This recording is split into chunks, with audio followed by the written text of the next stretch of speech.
nzire muna yangu. Assalamu alaikum warahmatullahi wabarakatuhu. Alhamdulillah wassalatu wassalamu ala ashrafil anbiya'i wal mursalin Muhammad bin Abdillah salawatu rabbihi wassalamuhu alayhi. Amanya Umar Sulaiman Kasule nga bulijjo okutwala mirimu eyitibwa Mirathul Islamiyya buyita obusika obw'eddiini ey'Obusiraamu. Nga tuli ku musomo oguyitibwa Mirathul Jahiliyya, topic gye tuliko nga tutambulira ku busika obwa Jahiliyya. Mpangalira kawempe era wenkolera emirimu gyange. Nina essanyu okubategeeza mwenna abatulaba era abatuwuliriza nti twagguddewo ofiiseezi ezikwasaganya ekiyitibwa obusika bw'eddiini Busiraamu ng'ekigendererwa mu ky'okulungamya abantu okumanya enkola y'emirimu egyo oba okumanya entambuza ya sekita eyo oba ekitundu ekyo okubalungamya butya omuntu bw'ateekeddwa okukwata ensonga ezo. Gamba nga okukola ebiraamo, omuntu ateekeddwa okukola atya ekiraamo. Mbayita mwenna abagala okukola ebiraamo okusobola okutuuka ku ofiisi eyo osobola okujja n'obeera ng'omanya butya bw'oteekeddwa okukola ekiraamo. So nga ate n'ababyetaaga nammwe tubibatuusaako era osobola okuba ng'okifuna singa oba otuuseewo mu kifo ekyo. Mujje mulungamizibwe abantu abalina famire ez'enjawulo. Abantu bangi tetumanyi kulaama n'ogenda okwesanga nga ffeffe nnyini baabasiraamu, omuntu yennyini omufu n'aba nga akontributinze ku buvuyo obugenda okubaawo oluvannyuma lwe. Tusaba Allah tabarakahu wa ta'ala atulungamye atatwongera okumanya atuwe n'okuba nga tussa mu nkola. Osobola okuyita ku nnamba 070333787998 oba n'okuba 0772861687. Osobola okuba nga ofuna ebisingakaawo oba okujja mu kifo wembalagiridde kawempe ku police otuukira ddalawo ku Absa, bagiyita Absa, so yali Barclays Bank, ekipande weekiri osobola okuba ng'otuuka bulungi. Oba tosobodde okwo oyinza okuyita ku Facebook page eya Ihsan Islamic Media nga bwe tuli, oba n'oyita ku page eya Islamic Inheritance Consultation, naye osobola okuba nga ofunayo obubaka obusobola okuba nga bukutuusa butereevu, wamu n'okufuna irimu esobola okuba nga ate kwongerako ku kumanya ku nsonga efaanako bw'etyo, oba oyite ku mukutu gwaffe ogwa YouTube oteekamu ekigambo Al-Hadiyya n'oba ng'osobola okutuuka ku misemo egyo. Tuli ku musomo ogwa Jahiliyya period. Ekitundu kye tuliko tuli ku kitundu ekyokusatu. Munatusonyiwamu nga bwe biteebereka. Ekitundu twali batukikwata omulundi gumu naye olw'embeera Allah tabarakahu wa ta'ala gy'abadde ageze kulaba nti abamu tubadde tukyalabika, naye nga weetuli biidhinillah tujja kuba nga tubaweereza nga bwe kyetaagisa. Naam, twakoma ku kye bayita Mirathu inda al-Arab. Okuzzaayo eko akatono twasoma, tubadde tujja tusoma Mirathul Jahiliyya, twatandikira ku Firaun alayhi la'ana, ne tulaba ku al-Yunaniya, Abayonaani be bayita ba Greece, ne tulaba Diyanatul Yahudiyya omuli Abayahudi n'Abanasara, ne tubalaba Diyanatu Ahlul Kitaabi omuli Abayahudi n'Abanasara, ne tulaba butya bwe baali beeyisaamu, ne tujja butereevu okutunula ku Bawarabu. Tetujjaga nti Abawarabu bo baalina eddiini eryawo, wabula bonna kuba nti sekita zino zaali za njawulo, buli omu alina engeri gye yalinga atambuzaamu ensonga ezikwatagana ku busika okusinziira nga ye bwe yali abiraba.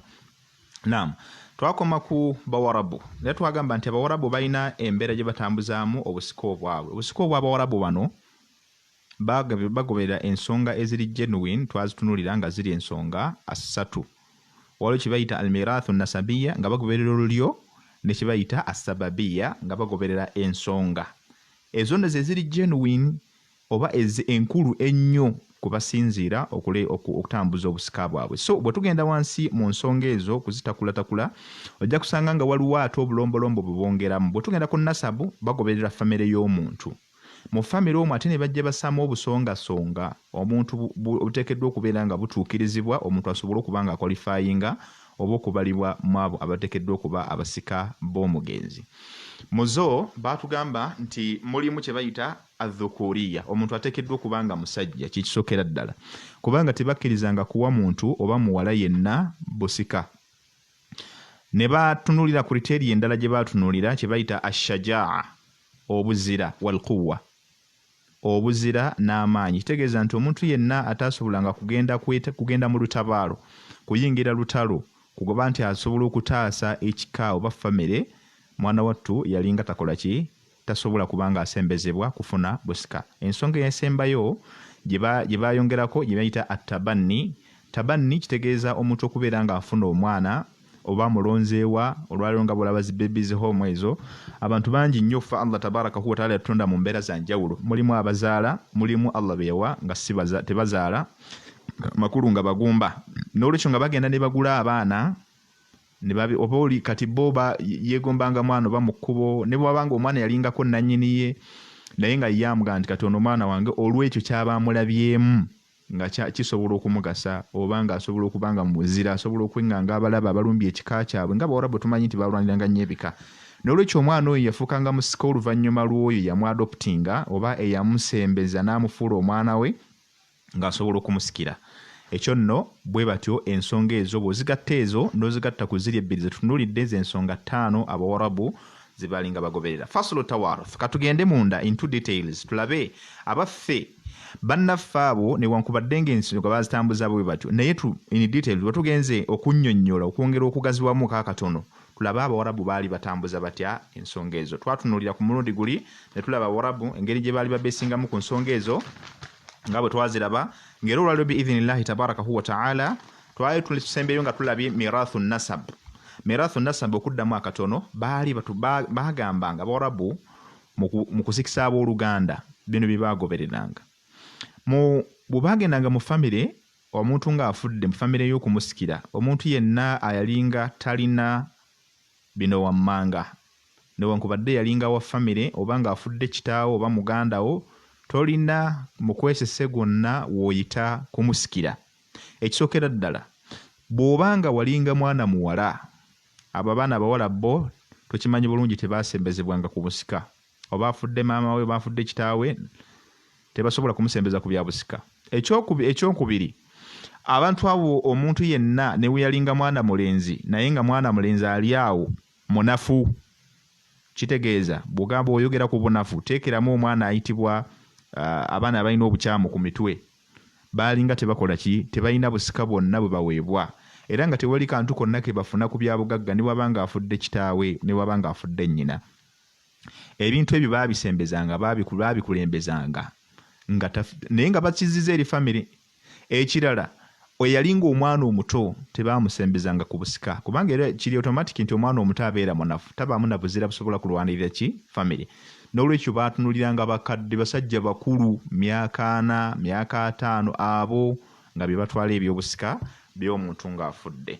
Ekyo nno bwe kityo bwe kyali mu famire ku sayidi y'Abawarabu abakyala ne bagobebwa abaana abato bwe batyo wamu n'abo abaalinga abanafu newankubadde nga baalinga balenzi nga n'ebisigadde we biri. Ate ne bongerako ekirala nti n'abakyala omuntu bwe yafanga nga musajja naye ng'alese omukyala oyo yeddizibwanga ab'eŋŋanda ze.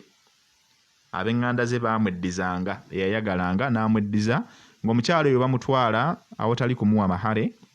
Omukyala oyo ne bamutwala awatali kusiima. Omukyala oyo ne bamutwala awatali kuddamu kumuwoowa wabula nga naha kanat turathu kama turathu almataa. Omukyala oyo naye yasikirwanga amakulu yatwalibwanga nga bulaba bwe batwala ekikopo nga bulaba bwe batwala emmotoka nga bulaba bwe batwala ki naye nabwe batonga bamututte nga property. Ebyo nno bwe bityo bwe byali.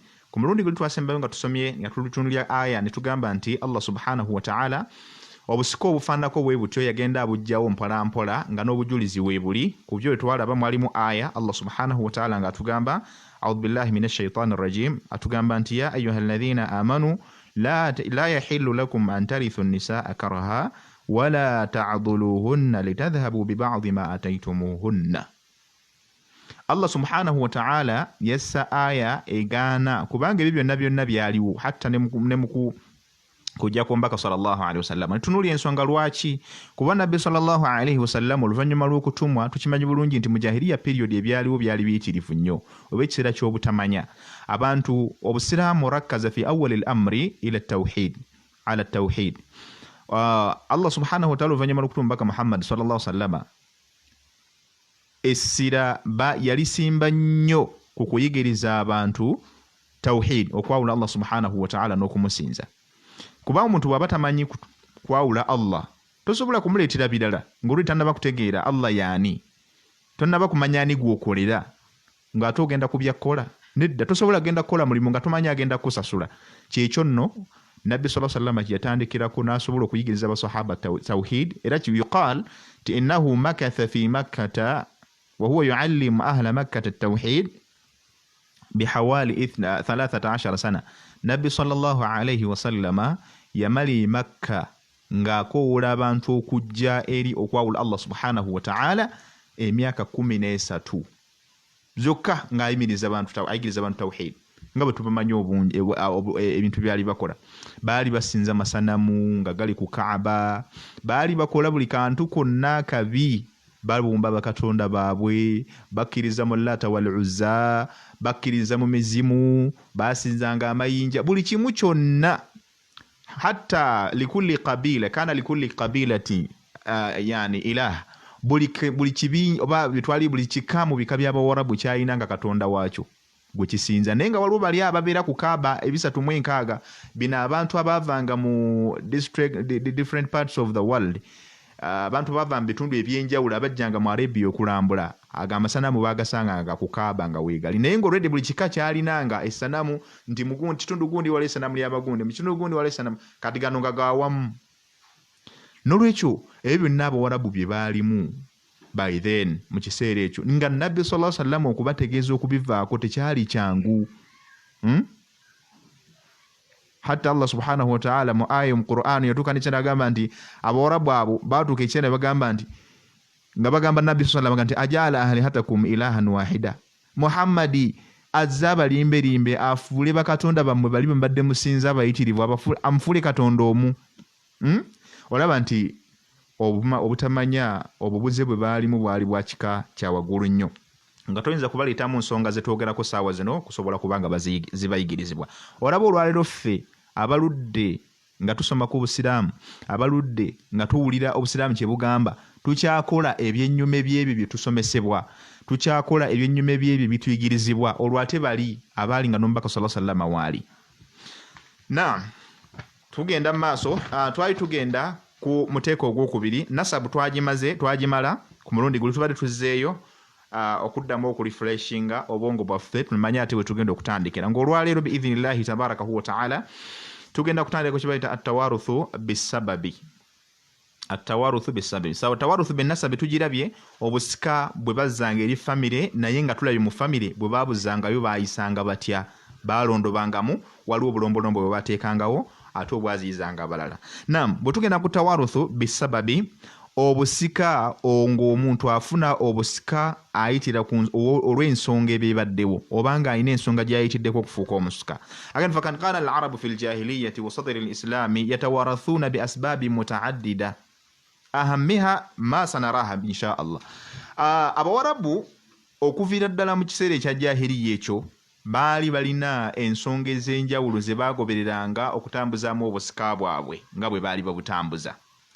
Muzo tujja kulaba mu enkulu nga bwe tugenda okulaba biidhinillahi tabarakahu wa ta'ala. Isookera ddala al-irithu bitabanni nga bwe twakyogeddeko, baayinanga kye bayita attabanni, kitegeeza adoption oba adoptation, omuntu okubeera nga afuna oba alonda omwana oba amulonze bulonzi oba yeegombye mwegombe mu kkubo ng'amulabamu ebitendo ebitayinaamu oba bitayina alina kale oba abamu nga tebabirina, nga kizibu nnyo okubisanga mu bantu abalala.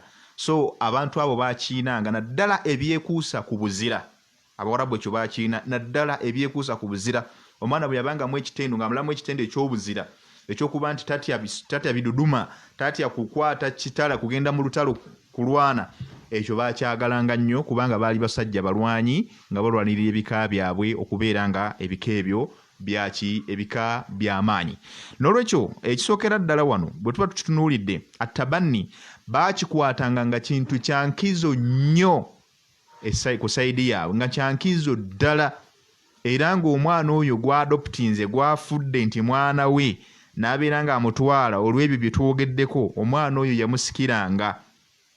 So tugambye omuntu okubeera nga yezzaako omwana oyo atali wuwe olw'ebyo byaba amusiimyemu, ng'amufuulidde ddala nti mwana, era n'abeera ng'amwezzaako ng'agamba nti mwana wange, wayunsabu ilahi bihaqiqiyi binnasabi, ng'amufuulira ddala ng'omwana waki owa famire ye, ng'amuleetera ddala n'amufuulira ddala omwana. Nati fayarithu lwaladu almutabanna, omwana oyo n'afuukira ddala musika singa omuntu ono abeera afudde.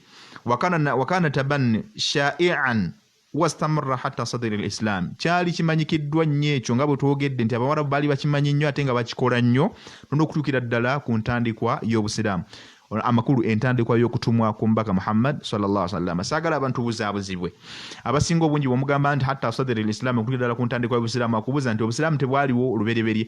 Obusiraamu naam bwaliwo okuva edda nedda.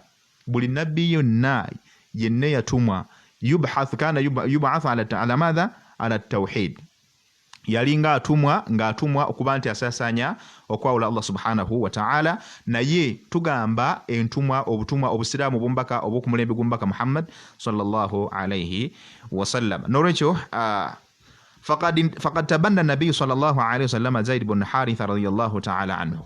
Era ne mu ekyo n'omubaka Muhammad sallallahu alayhi wasallama olw'okuba nti Zaid ibn Haritha yakulira omubaka Muhammad sallallahu alayhi wasallama.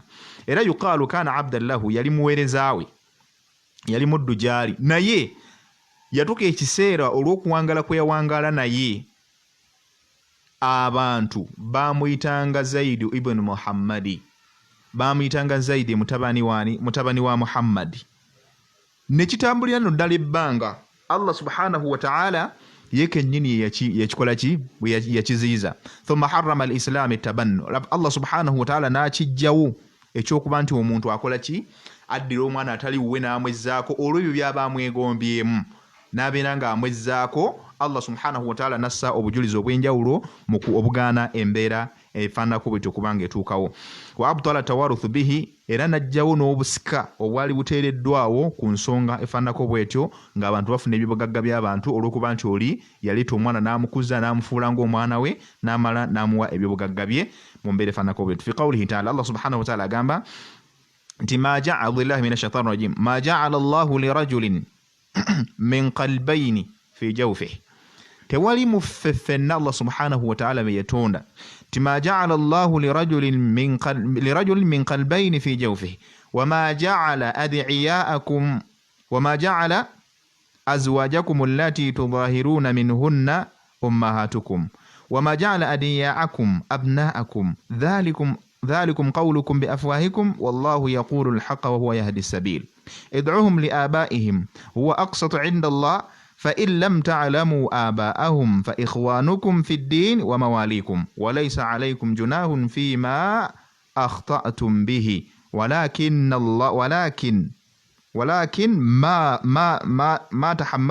ما تعمدت قلوبهم وكان الله غفورا رحيما. أي آية نمبر سورة الأحزاب. الله سبحانه وتعالى agamba nti okuziyiza obusika obwaliwo obwa kuba nti omuntu addidde omwana n'amwekuliza n'amufuula omwana we n'abeera nga bw'ati oluvannyuma lw'okuvaawo kwe ate omwana oyo amusikira n'atwala ebyobugagga bye. Allah subhanahu wa ta'ala nassa obujulizi, nassa Qur'ani, obubaka mu Qur'an ng'agaana ensonga eyo kuba nti etuukawo. Faqala subhanahu wa ta'ala tima ja'ala Allahu li rajulin min qalbayni fi jawfihi, Allah subhanahu wa ta'ala siwali muntu yenna muffe gwe yatonda n'abeera nga yamutonda n'amuteekamu emitima ebiri. Tewaliwo muntu, tewaliwo mwana Adamu Allah subhanahu wa ta'ala gwe yatonda n'abeera nga yamuwa emitima ki? Emitima ebiri. Wama ja'ala ad'iyaakum allati, kino nga mwesibyeko katono nnyo wano. Ekigambo kino okukitranslatinga obulungi kiyinza okubeewuunyisa abamu abatulaba era abatuwuliriza. Olwaleero omukyala bw'abanga omukyala omufumbo yenna oba atali mufumbo, waliwo kye tuyita fertilization, the fusion of male and female gametes to form a zygote. A process eyo bw'eba egenda mu maaso, ng'egenda mu maaso, when the sperms are released, amazzi singa gabeera gateereddwa okuva ku side y'omusajja okugenda okubeera nti gafatalizinga amagi g'omukyala, process eyo mu kugenda mu maaso tewaliiwo bannasayansi ekyo bakyogera, n'abasoma ku sayansi bakimanyi, abasoma ku production. Tewaliiwo mukyala yenna gw'ogamba nti 2 eggs, 2 sperm heads zisobola okupenetratinga ovum ne zibeera nga bbiri ze zikoze eki? Ze zijingidde. Tekiriyo. erebeera sperm head emu penetrating ovum nebeera ng'ekola ki nga egifertilizinga zino zisigadde zonna ne zibeera released out kubanga yuqal nti anna rajula omusajja bw'abeera nga asinkanye omukyala omusajja releasing about millions and millions of sperms naye it's only one which penetrates the ovum okubeera nga to form fertilization kati ensonga eyo ekwatagana bulungi nnyo n'ekigambo kino tewaliiwo muntu n'olwekyo tosobola kutukakasa nti omusajja kino kyengambye kyekintu kyennyini nti omusajja tasobola kubanga eyazaala omwana oli y'omu era yeyazaala omwana tasobola kuzaalibwa basajja babiri bwenyizo kitubategeeza omwana tasobola kuzaalibwa bantu babiri okitegedde bulungi nti ono yamuzadde n'ono n'amuzaala nti omwana omu wa basajja babiri nedda tekisoboka wabula ateekeddwa kuba nga wa musajja omu ekyo kifaananyi kivuddeyo bulungi nga bwe kigambye nti Allah tewali muntu nga yamutondamu mitume emeka n'agamba Allah subhanahu wa ta'ala wama ja'ala Allah subhanahu wa ta'ala wama ja'ala adiyaakum abnaakum wama ja'ala azwajakum allati tudhahiruna minhunna ummahatikum n'aba bakyala bemukeera enkya ne mubayita bamaama bammwe Allah subhanahu wa ta'ala tebakeeranga omusajja ng'oyita mukyala wo maama wo nuga nti nze Allah subhanahu wa ta'ala yampa omukyalo naye kumpi yampa maama wange yennyini ne bwe mmuteeka buteesi bwe nti mu kifuba ndabira ddala nga ndi ne maama wange ekyo oba okoze kikyamu ddala era ekikakasaako okubeera nti omukyalo oyo tokkirizibwa na kuba nti okola ki owangaala naye tewaliyo omusajja akkirizibwa kugeza mukyala we ku nnyina ekyo Allah akigaanye era kiriko omutango mulamba omuli okusiba emyezi 2 egy'omudiringanwa 60 yawman oba au it'amil masakin oba okuliisa bamasikini oba okubeera nga ota omuddu au fakku rakaba oba okuta omuddu ekintu ekyo kinene abantu bakizanyiramu naye ng'ekintu ekyo munnange kinene ddala si kirungi omuntu okubeera ng'okikola ki ogeraageranya mukyala wo ku maama wo akuzaala tekisoboka ekyo Allah yakitugaana maama wo wanjawulo tosobola kuzaalibwa bakazi babiri tiwafuluma mu mukyalo ono n'ofuluma ne mukyalo oli tekisoboka wabula akuzaala ateekeddwa okuba ng'aliko omu wama ja'ala adiyaakum abnaakum era Allah subhanahu wa ta'ala iffe ffenna mpuliriza nange kennyini ali wano omwana gw'okeera enkya n'omwezzaako nti wowo ng'ate si gw'omuzaala omwana oyo nga si wa muntu ffe bayita baana ba muntu mbwe si wa muntu mbwezo n'okeera enkya n'ogaa nti omwana ono mwana wange naye nga hakikatan si wuwo n'amannya abamu ne mugakyusa ne mbawaga gammwe Allah subhanahu wa ta'ala yakitugaana atugamba Allah subhanahu wa ta'ala nti abo tababawangako tabafuulangako baana bammwe dhalikum qawlukum bi afwahikum ebyo nno bigambo byammwe wabula samwa qawlukum bi afwahikum oyo samwa abantu gwetwogera n'emimwa gyaffe samwa bigambo by'omala googera by'otalinaako omutwe n'amagulu by'otalinaako bujulizi wallahu yaqulu alhaqqa Allah byayogera ge mazima wa huwa yahdi sabil era yatulungamya ekkubo eggolokofu yatulungamya ku kkubo eddungamu naga nti id'uhum li abaihim bw'obanga omwana oyo omufunye takuganye Allah ku adoptinga mwana kumulabirira takuganye Allah subhanahu wa ta'ala kutwala buvunaanyizibwa abaana momboze bayitirivu takuganye naye agambye nti balabirire okkiriziddwa balabirira naye id'uhum li abaihim mubayita amannya g'abakitaabwe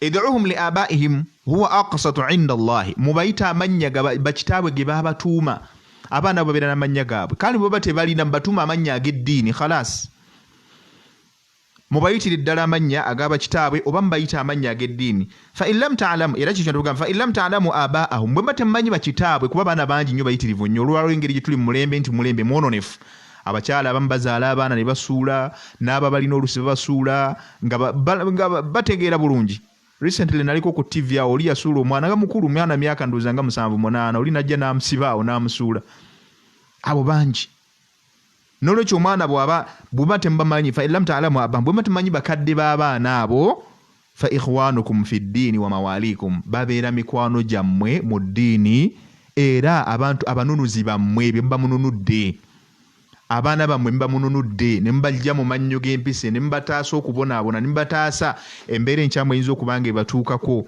oluvannyuma lw'okuba nga tebalinamu asirizi n'olwekyo mubayita amannya g'abakitaabwe bwe muba temugamanyi mubayita amannya g'eddiini eddiini yaabwe bw'aba mwana musiraamu muyita amannya g'ekisiraamu khalas Hussein Muhammad khalas nga gakuzaalina tamanyi mannya ga kitaawe yaani tomupaatikako linnya lyo tomupaatikako famire yo tomusiba ku famire yo muyita amannya g'oteekeddwa okuba nga omuyita abo obamanyi bakadde be muyita amannya g'abakadde be oba togamanyi muyita amannya ag'eddiini agateekeddwa okuba nga tuma omwana oyo kisobole okwawula famire yo ku famire ye ekyo Allah yakitugaana walaysa alaykum junahun era temulina mutawaana gwonna fiima akhtatum ku ebyo bye mwakulembeza okukola abaali bakulembera okukikola nga tebakimanyi nga tebakiinaako buki kumanya ne baba nga bakikola mu nsobi eyo Allah subhanahu wa ta'ala agamba nti tebalina mutawaana gwonna kuba nti ekyo bakikola oluvannyuma lw'okuba nti okumanya kwali tekundaba kubatuukako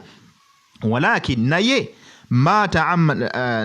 ku ekyo kimba mukoze naye ku ekyo kimba mugenderedde n'emitima gyammwe ne mukikola nga mukikoze mu bugenderevu walakin mata'ammadat qulubukum ekyo kimba mukoze mu bugenderevu ng'ekintu okimanyi ne n'okikolera ddala ng'ate okiyize kiba kikunnyonnyodde n'okitegeera gwe n'osigala ng'ogenda mu maaso nakyo mwana wattu ekyo kyekisinga okuba nga ate kibi mu maaso ga Allah subhanahu wa ta'ala wa kana Allahu ghafuran rahima okuva edda nadda Allah subhanahu wa ta'ala eri abo abasazeewo okuba nga beenenya ne bava ku ebyo Allah by'atayagala mwana wattu kuva dda nedda nga musonyiyi era nga musaasizi eri abo ababasobodde okuba nga badda gyali ebigambo ebyo biwulikika bulungi nolwekyo yakulu lirrajuli ebyo nno nga bwe tubitunuulidde abantu bwe batyo baalinga babikola ki babikola ne babeera nga baddira abaana ne baba adoptinga ne babalonda nga bwe babalonda nga bwe tulabye bannaffe bwe baakolanga mu mbeera ezifaanako bwe zityo ensonga endala gye tugenda okutunuulira ey'okubiri nga tumaze eyo ensonga gye tugenda okuddako gye bayita al irithu bil muahada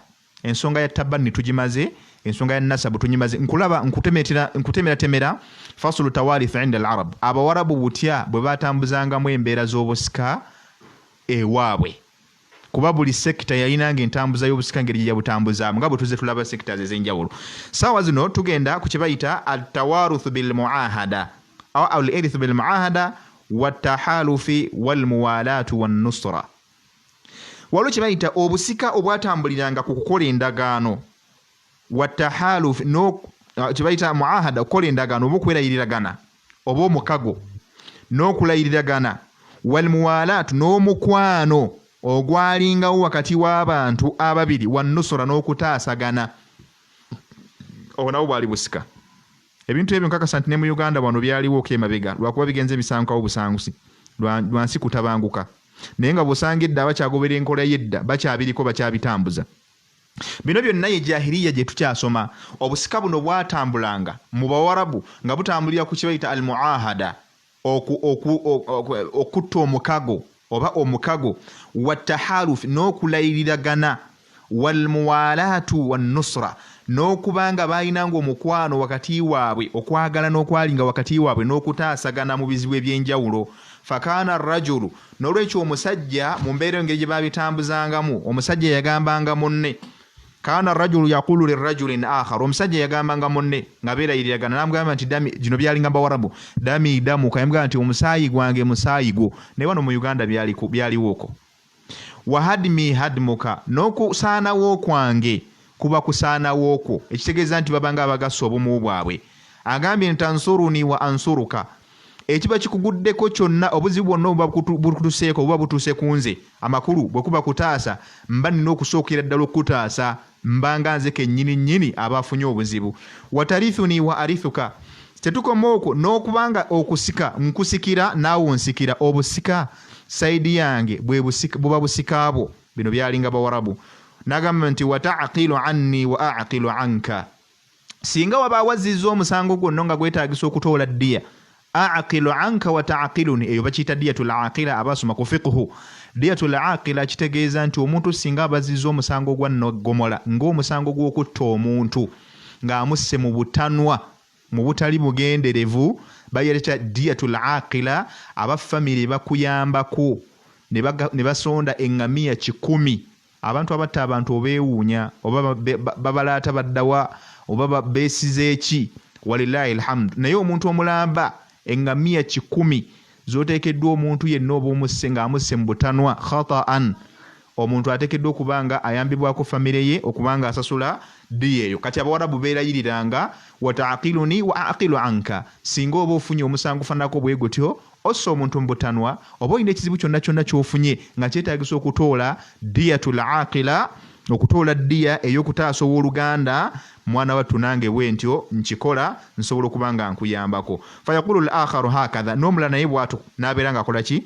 Abiddamu. Wayatahalafaani ala dhalika, era ne babeera nga bwe bati era beerayirira ku bintu byebimu bwe bityo mu kulerayirigana, babanga bagasse famire. Kyova olaba ffe twakulira waliwo kye bayita empya, abamu bakyalina famiri ezo. Famiri kizibu nnyo okugamba nti famiri eri emu nga yeetongodde, era ogenda okusanga nti kati tulina empya nnya, tulina empya ya gundi, bakitaffe baali bana, bakitaffe baali basatu, bakitaffe baali babiri, hakadha nga beerayiriragana nga omusajja oweeri ebyo babikolanga abedda. Omusajja ate abaayiganga obusiraamu byabatambuliranga bulungi alhamdulillah, ng'oweeri ajja n'alamula ono waatali, era omwana w'eno bwazza omusango gwonna nga taata ow'effamire eri ajja n'akangavvula eno nga taata w'eno taliiwo oba yagenda safaari, kuba bakolanga nnyo safaari.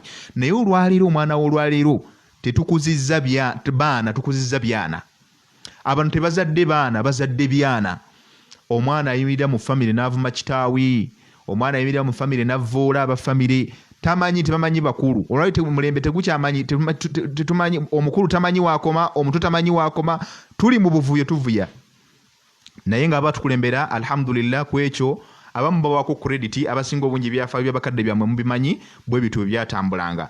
Nolwekyo embeera bwetu bwe yatambulanga nga bwe tukiraba, naga faman mata awwalan warathahu sahibahu, omuntu yenna yasookanga okufa ku bano abeerayigana banne, abalayiriraganye, ono alayiridde munne n'oli n'alayira munne, oyo yasookanga okufa ku abo babiri, eyasigalangawo ye yasikiranga munne. Fa in kana li ahadihima abna, omu bwe yabeeranga n'abaana, kana alhalifi ka ahadi abnai halifihi, ono gwe yeerayirira naye abanga afuuse omu ku baana booli. Okugeza bwe mba nnina abaana bange naawe yandaba ng'olina abaana bo, ontegedde bulungi, ne tukeera enkya nze naawe ab'omukwana ababiri ntwerayiriragana nga bwe tugambye, omusaayi gange musaayi gwe, abaana bange baana bo, obusika bwange busika bwo, okusaanawo kwange kuba kusaanawo kwo, okutaasa kwange kuba kutaasibwako, byonna nga bwe tubyogedde, n'ofa n'ova mu bulamu bw'ensi, nze mba nfuuse omu ku baana bo era ku basika bo, mba ngenda kufuna ku by'obugagga byo ng'abaana bo babikola ki? Babifuna. Lihadhihi almuhalafa, olw'okwerayiragana bwe tuba tukola ki? Twerayiriragana, omukago gwe tuba twakola ki? Gwe tuba twatta ogwa famire n'ogw'omusaayi. No kana jamii al-a'mal al-halif, singa kyasangibwanga wa illam yakul lahu walad, singa kyasangibwanga gwe weerayiriragana naye nga talina mwana yenna aliwo, agamba nti kaana jamiil maali lil halifi, emaali yonna olwo yasitukanga bukolokolo butereevu nejja eri oyo gwe weerayiriragana naye gwe mwatta naye omukago. Wayusamma mawla almuwalat, wasamma mawla almuwalat, olwo nekigamba nti oyo ye muntu bwe bayitanga nfe wooli eyafa, amukyogedde mawla almuwalat, omufanfeewo ow'omukwano, nfanfeewo ow'omukwano oba ow'omukwano, nfanfeewo gwe mwalayiriragana naye. So wamutadde ati hadha, ekyo ekintu kyatambula nga bwe tukyogedde, obusika obufaanako bwe butyo, ila bidayati lislaami, okutuukira ddala ku ntandikwa y'obusiraamu obwa nabbi sallallahu alaihi wasallam ku kutimbwako, haithu aqarra Allahu tabarakahu wa ta'ala ala dhalika fi sadri lislaami biqawlihi ta'ala, ekyo Allah subhanahu wa ta'ala yakikakasaawo n'obujulizi, era n'atuleetera aya oba obubaka obukwatagana ku nsonga eyo. Faqala Allah subhanahu wa ta'ala, Allah subhanahu wa ta'ala agamba nti والذين عقدت أيمانكم فآتوهم نصيبهم, bwe mbanga mulina abantu be mwatta nabo omukago, ekyo Allah yakiakarra, yakinywezaawo olw'okuba nti wano kye twogerako mu kiseera kino jahiliya period, obusiraamu bwali tebunnaba kufuna mateeka malambulukufu gatematema busika na ngeri ya kutulambikamu butebuteekeddwa kubitambuza. Allah subhanahu wa ta'ala n'asooka anywereza abantu ku nsonga eyo nga ku aya y'omwenge temwerabira nti innahu kana yamna'u al-khamra tadarrujan, Allah subhanahu wa ta'ala n'omwenge yagenda nga agusangulawo oba agujjawo aguziiza abantu mu madaala.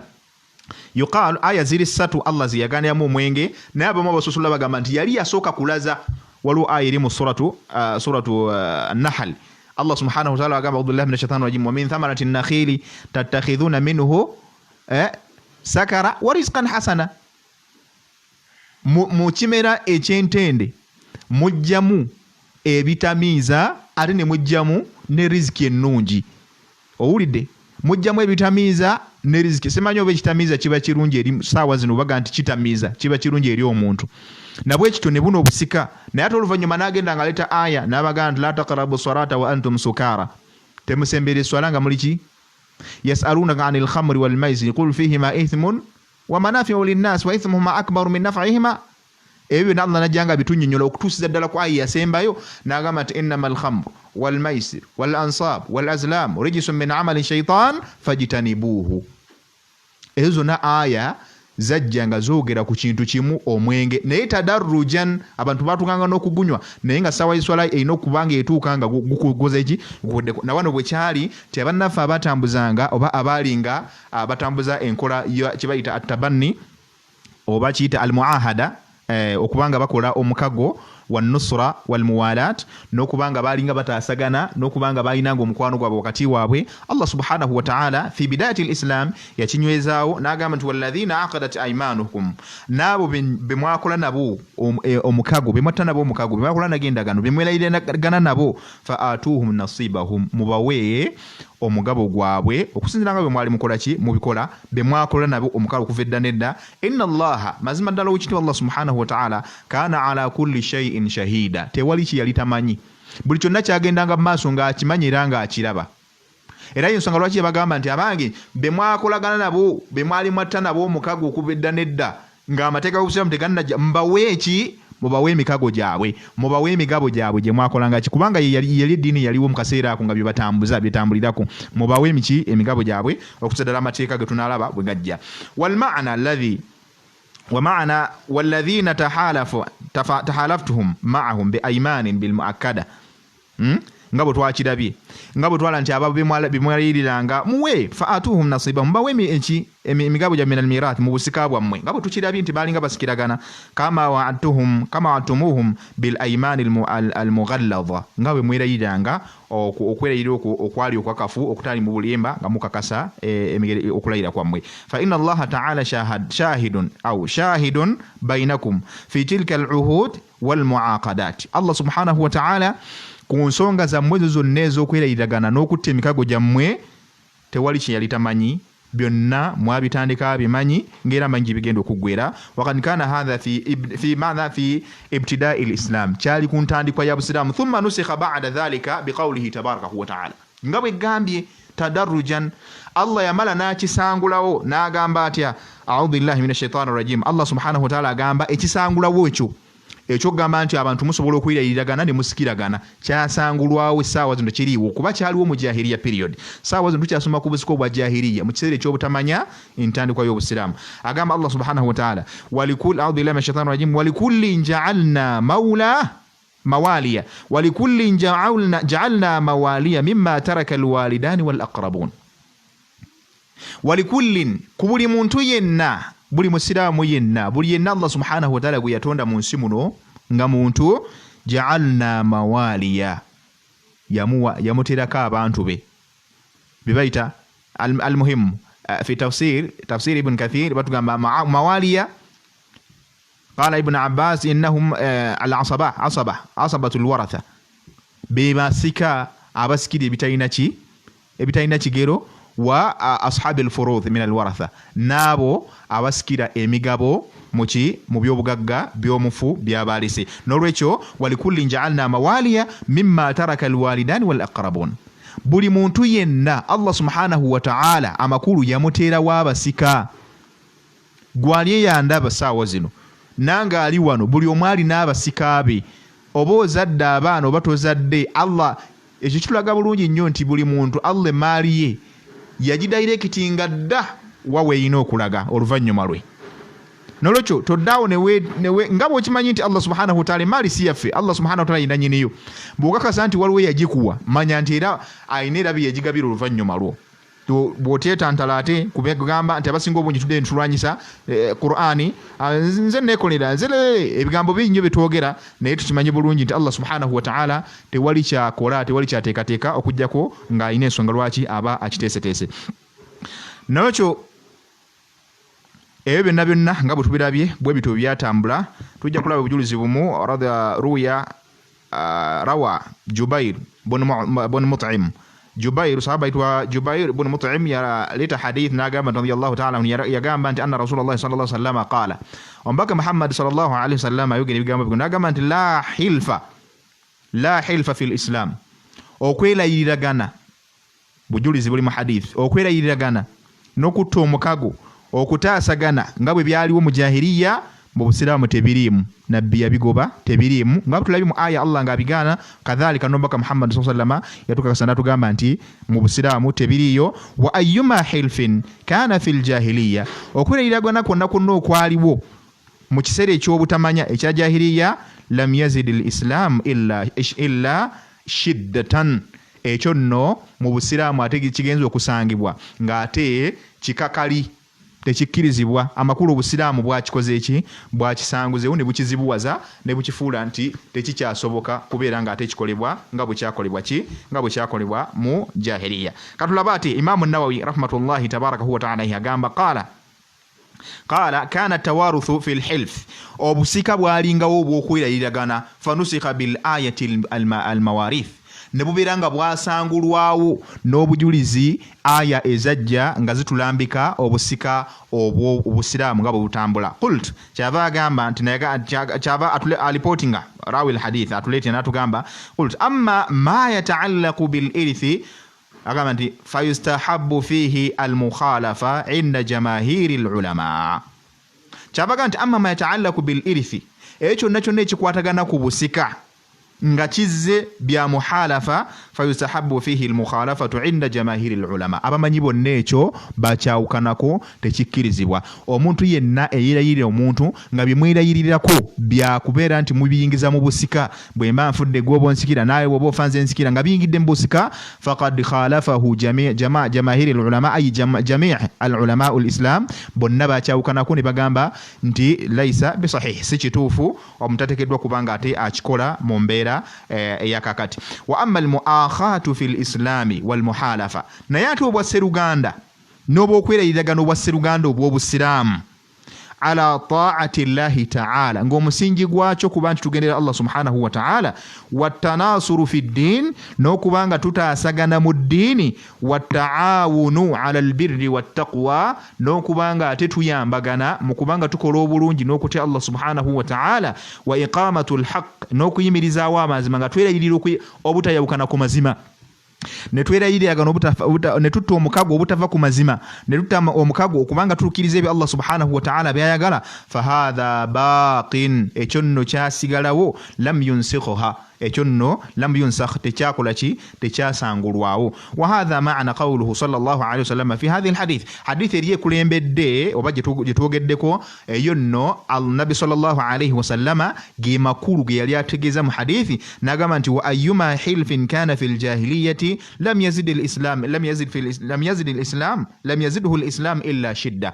Owerayirira kwonna okwaliwo mu kiseera ekyobutamanya mu kiseera ekyobutamanya ng'Obusiraamu tebunnaba kubanga ate nabbi sallallahu alaihi wasallam kubanga atumibwa mwana wattu ekyo nno oluvannyuma lw'Obusiraamu okujja tebwakyaniriza okujjako bwayongera ku kikalubya kubeera nga ate bukola ki bukisangula busanguzi. Wa amma qawluhu sallallahu alaihi wasallam naye ati nabbi sallallahu alaihi wasallam ebigambo by'okugamba nti la hilfa fil islam tewaliiwo kwerayirira kwonna kwonna mu Busiraamu fal muradu bihi ekigendera mu kyo hilfu tawaruthu kuba nti twerayiriragana bya busika nga bwe byaliwo mwerayiriragana ku maali muntu kubanga atwala maali ya munne wal hilfu ala ma ma'ana shar'i minhu wallahu a'lam. Ekyo nno ate bwe tuba tugenze ala ma'ana shar'i nga tugenze ku mateeka ag'Obusiraamu kwe kubeera nti twerayiriragana nga tukola ki tugendera amateeka g'Obusiraamu kubeera nti tetwerayiriragana busika wabula twerayiriragana okubanga tukuuma amazima n'okubeera nga ate mwana watussa mu nkola amateeka ga Allah subhanahu wa ta'ala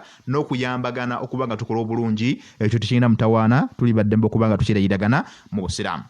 Eyo gye tulabye gye bayita at-tawaruthu bil muahada والنصرة والموالاة tulabi obusika obwaliwo ku saidi y'Abawarabu temwerabira gye tuli ku busika obw'Abawarabu obwo bwebeerayirira mu kubeera nti bataasagana bakola omukwano gwabwe basikiragana n'ebisigadde nga babikola obwo obusiraamu bwabujjawo bwe tutunuulidde.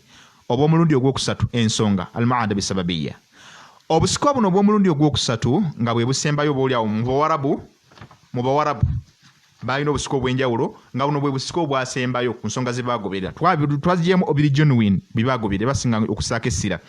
Atawaruthu bilhijra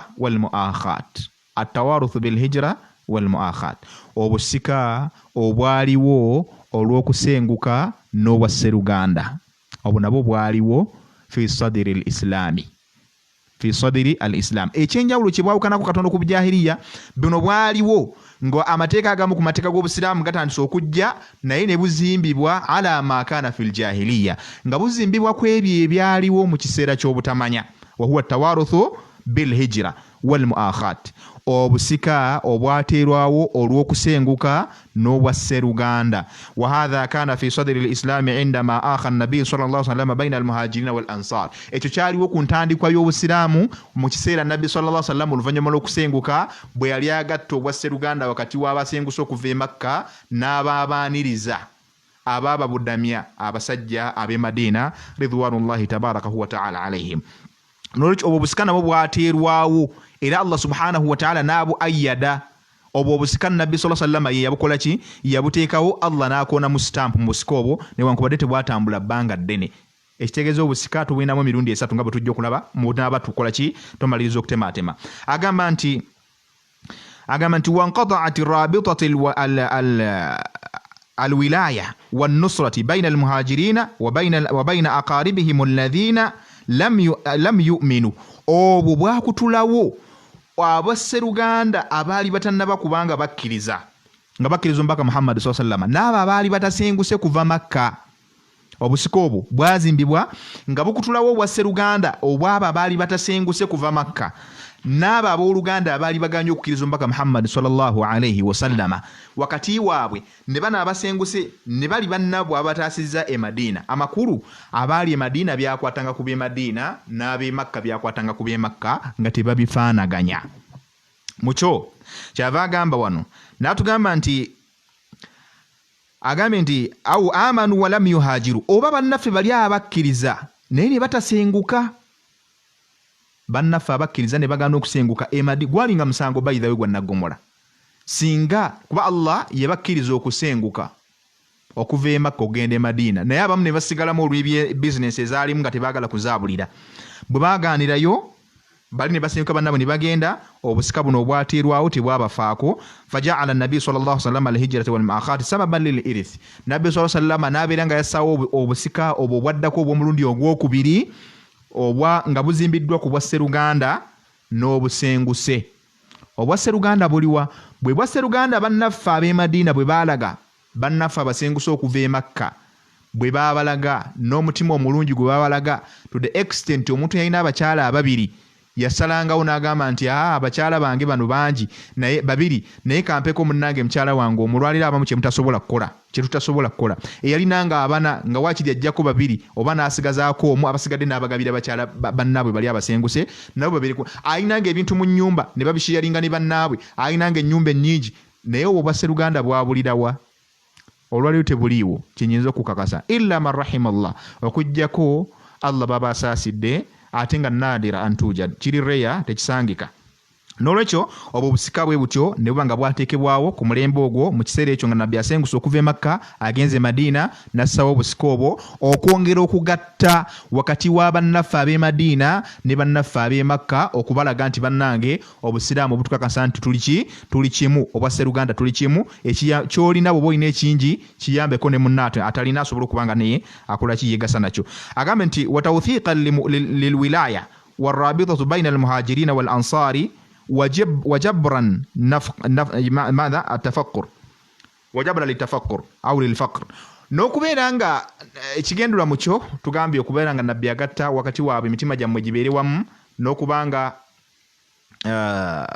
bannafa abasengusolo kuba nti baali bapya eri n'okujjawo obwavu bwe baali nange emaali zaabwe baali bazeresewa baali bazerese Makka miskini nga bali bakoze eki baavuwadde byonna ebyobugagga baabireka Madina baabireka Makka abasajja ne babyeddiza abala ne babyonoona nga bwe byali mu mbeera efaanako bwetyo n'agamba nti wahajaru ibtighaa ridwanillahi ta'ala naye bannaffe baasenguka nga kibagenderamu kubanga bafuna kusiima Allah subhanahu wa ta'ala wa nusratan lidinillahi tabarakahu wa ta'ala n'okubanga bataasa eddiini y'okiba Allah subhanahu wa ta'ala wa ta'atu lillahi subhanahu wa ta'ala wa lirasulihi hiina amarahum bilhijrati ila almadina n'okubanga bagondera ekiragiro kya Allah subhanahu wa ta'ala n'omubaka we kubanga yabalagira bakole ki basenguke fakana almuhajiri yarithu akhahu al-ansari wa bil'aks nekibanga obusika bwasangibwangawo nga munnaffe asenguse okuva e Madina okuva e Makka n'agenda e Madina atalina baaluganda naye ng'alina ebintu bye byasengusa nebyo bitonotono munnaffe kusaidia bwe yafanga munnaffe eri mu ba ansari ab'e Madina ataalinanga baaluganda nga talina naye buyambi yasikiranga munnono bwe yafanga talina baaluganda nga baasigala Makka newankubadde nga baasiramukanga naye nga tebasenguse ng'ono munnaffe mu ansari ab'e Madina asikira ono n'atwala ebyobugagga bye bw'atyo n'abeera ng'akola ki nga amusikira mu mbeera efaanako bw'etyo teweerabira twagambye oba twagamba mu ntandikwa ya darusu eno nti bannaffe kye tuyita obusika ku sayidi ey'obusiraamu nali mbateekululira obusika ewaffe mu ddiini y'obusiraamu nti bulimu omuteeko ogusooka al-irithu bil mataa okusikira ebyobugagga nga y'ensonga enkulu ddala ekyokubiri al-irithu bil ilm okusikira irimu ekyo kyaliwo okuva dda hatta ala ahadi nabiyillahi Dawuda alayhi salam wa Sulaiman Allah subhanahu wa ta'ala atugamba mu Qur'ani على لسان نبيه من سليمان فقال أجمانتي أعوذ بالله من الشيطان الرجيم أجمانتي وورث سليمان داود وقال يا أيها الناس علمنا منطق الطير وأوتينا من كل شيء أولد نبي سليمان عليه السلام يجرى ناجمانتي الله سبحانه وتعالى تجهز ناتجمانتي سليمان عليه السلام يسكر كتاوي داود naye n'atunyumiza ku birungi Allah byabawa agamba nti waritha Sulaimanu Daud wa qala ya ayuha nnasu ulimna mantiqa at-tayri wa utina min kulli shay'in yagamba nti abange mu abantu mbabuleko ekintu kimu nti Allah subhanahu wa ta'ala ffe yatuwa buli kintu kyonna ate n'atuwa okumanya mu byo yabawa kye bayita mantiqa at-tayri olulimi lw'ebinyonyi Sulaiman alayhi salam yalayogera na buli kitonde kyonna ekyo kinyonyi baatunazaako bulaza naye nga buli kitonde kyonna yali Allah yamuwa ku irimu ku kyo bisegedde bulungi nolwekyo ebyo byonna yemu ku irimu gye yasikira ku kitaawe ne Dawuda alayhi salam naye bw'atyo bwe yakola ki nabiyullahi Dawuda alayhi salam naye bw'atyo bwe yali mu irimu obwo bwali busika obusika obwa bannabbi bo nga bo bannabbi tebasikirwa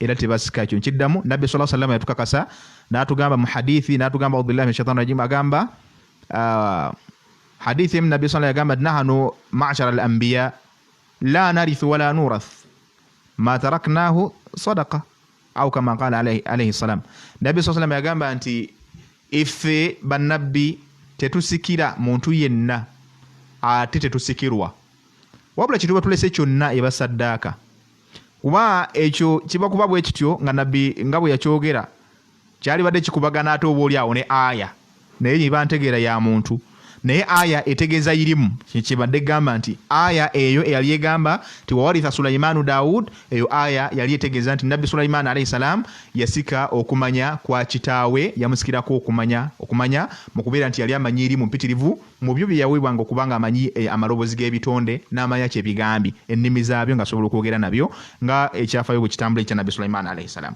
nolwekyo tuli ku busika obwa bannaffe nabbi sallallahu alayhi wasallam bw'ataddewo atuuse e Madina ataddewo kuba yatuukira Quba n'avaawo ne yeeyongerayo okutuusiza ddala we yagenda n'abaako we yakola ki mu maka mwe yatuukira abamwaniriza n'abeera nga yassaawo obusika nga jamaa al-muslimuna wal ansar fajama'ahum kana yuridu an yaj'alahum tahta saqafin wahida naberanga yagala kubassa wansi wakasolya kamu nenga mu byo makubo ge yayita ko kubanga yasawo busika buno butunulidde obwa al-muakhatu baina madha baina al-ansari wal muhajiri nabbi tukimanyi bulungi makana yantiku anil hawa teyalina kyeyakolanga kyonna oba kyeyogera kyonna nga akyogera kusinziira ku butamanya oba kyeyakolanga kyonna tewali kyeyakolanga nga takikola kusinziira ku kumanya oba ku bubaka obuveera Allah subhanahu wa ta'ala.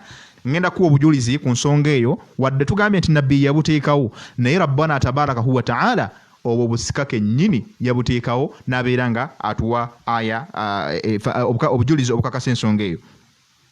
Faqala Allah subhanahu wa ta'ala inna alladhina amanu obujulizi bubuno Allah subhanahu wa ta'ala agamba nti inna alladhina amanu suratul anfal aya ey'ensanvu Allah subhanahu wa ta'ala agamba nti inna alladhina amanu وهاجروا وجاهدوا بأموالهم وأنفسهم في سبيل الله والذين آووا ونصروا أولئك بعضهم أولياء بعض والذين آمنوا ولم يهاجروا ما لكم من ولايتهم من شيء حتى يهاجروا.